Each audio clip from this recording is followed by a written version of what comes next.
Stay black in America. Don't leave. Don't go anywhere. Greatest country in the world for a black man or a black woman. Today we're going to talk about economic gain. We're reaching a point in the United States now, like it was back in 2008 when Obama became president, and the economy was kind of falling real bad. This 2023, we're reaching the same thing again. So people who kind of protected from this kind of thing are people who have investments in real estate, where people are paying rents. People have investment incomes. People have business incomes with businesses. People have royalties, or people, in some cases, can rent out cars and make some money.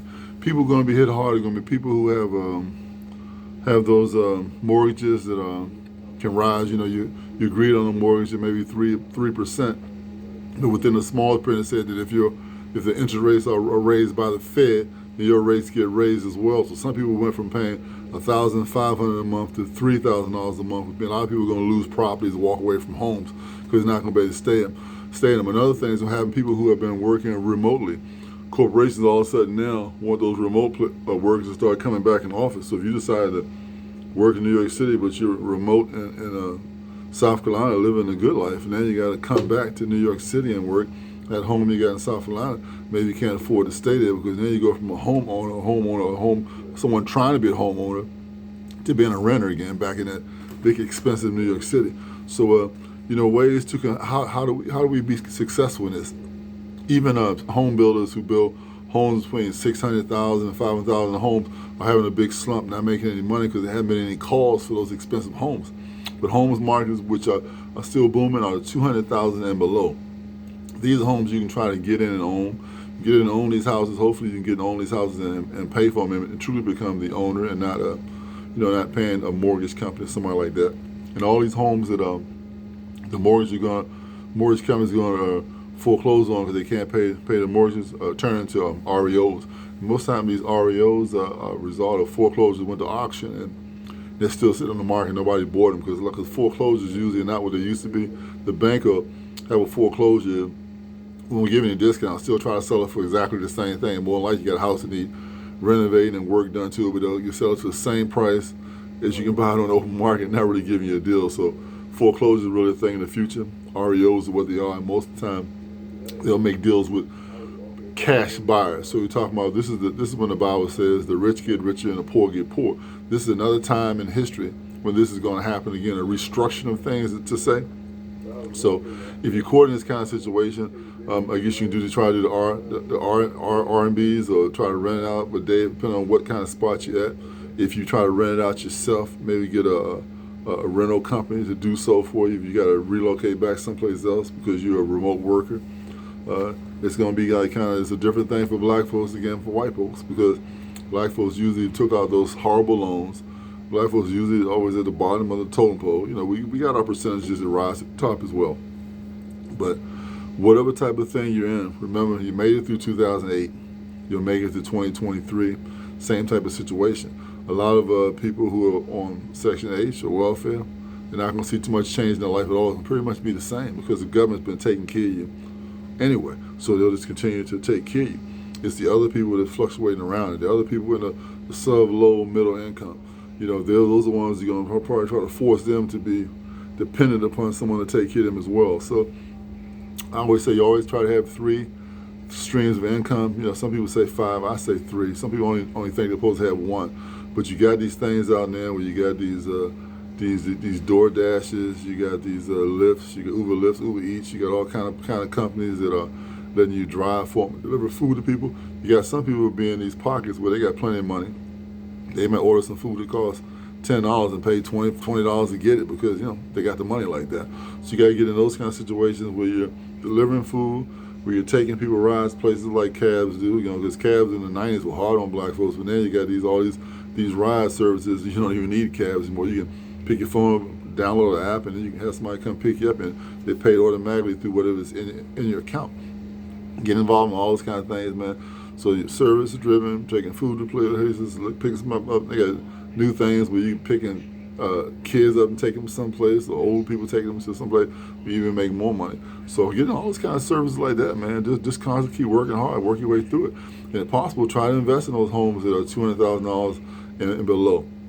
Now again, my thing is black folks in America, right? So If you have to buy a house or a property somewhere that's far away from where you work, say where you work at, the income is much higher. They say in the southern part of America, they're making $7, $8 an hour. You know, New York City, D.C., places like that, they're making like $15 an hour. So if you have to buy a home somewhere further in those areas where the cost of living is so cheap, but you can still get a house, buy that house there, rent it out, right? Stay wherever you're staying, whether you in an apartment, whether you grouping up with some other people, whether you got yourself in efficiency, wherever you at. And then you invest in, at least you have a property somewhere that you're top of the heap, man. You're a real estate guy and you're making money. You got somebody renting the place out for you. They've been making their 6% cut on you. They're getting tenants in there. They're painting and cleaning when they get out of there. You're making money off that house, because even though the house is less valuable than a more expensive area of the United States, it's still real estate and still gets more valuable with time.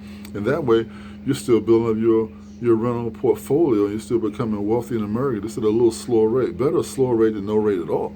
So do like that. Invest in these places in the United States. I don't care if what Arkansas, I don't care Alabama, I don't care if it's Georgia, South Carolina, Mississippi. Invest in those homes and places there, man, where the apartments are cheaper, the homes are cheaper. Maybe even get a better deal through the banks because you're showing a higher income than what they expected down there. Maybe want a partnership with people who are really partners, not people that want to be shysters, want to run away with some money.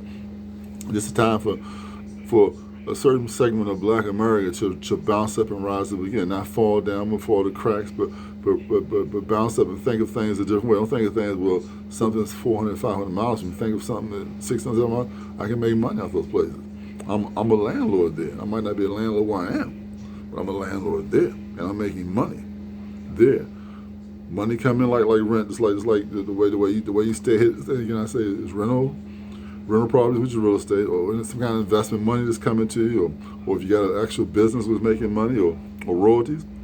A lot of people talking about go back to Africa, opportunities to do something there, or get a business, do something. Same opportunities exist in America. You're just in a different segment of society, a different area, a different geographical area of the United States. You can do the exact same thing and still live within the United States of America and still be advancing yourself and advancing the future of your children in this great country of America. So don't look at it one-dimensional. It's broad. It's a broad way to advance yourself all kind of ways. So look, stay Black in America.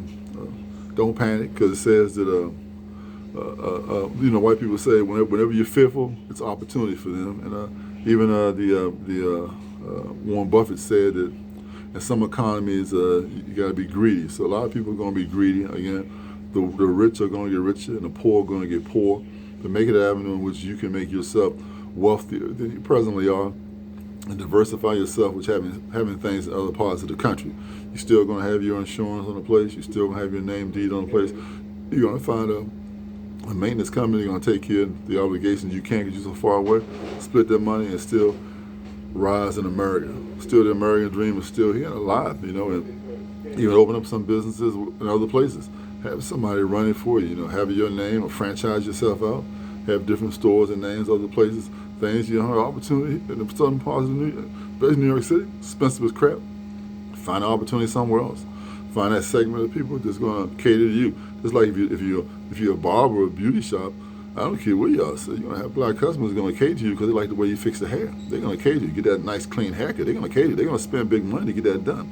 The same way, whatever segments that you go to, whether you open up a head shop someplace else, beauty parlor, where you doing things, where you work, where you open a barbershop, where you even go back to doing hands and nails, pedicure and manicure, which now is a segment of the Vietnamese that taking that whole particular market. So look, stay Black in America until next time.